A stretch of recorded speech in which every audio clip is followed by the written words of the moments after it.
I don't think that there are, or that there can be, any non-believers anywhere in the world. Everyone believes in something. Here, we only believe in ourselves.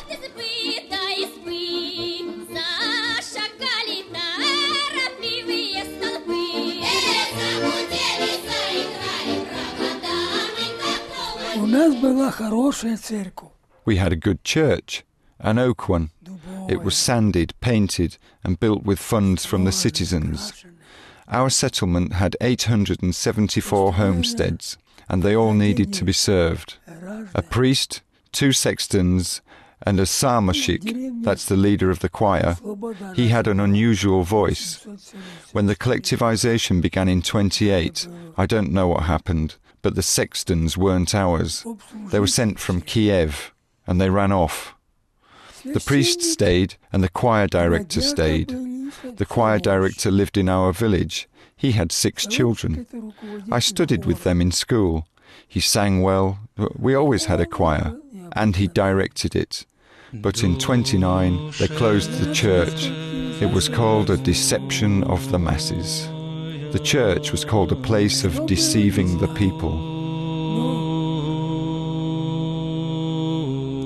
Thousands of simple village priests who were sneered at by all of Russia turned out to be great heroes.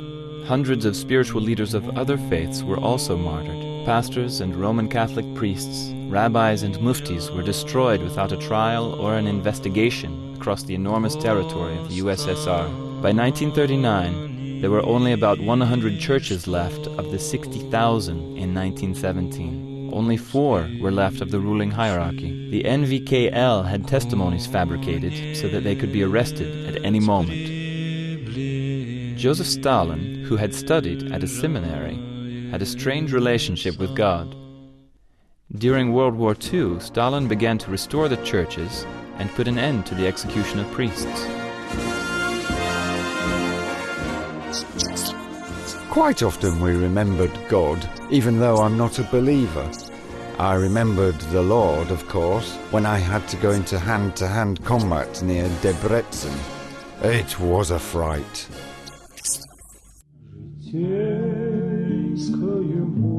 Khrushchev came to power, and open churches once again were closed.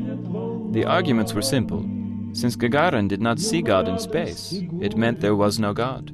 Furthermore, Khrushchev followed in Lenin's footsteps and continued to steal from the church.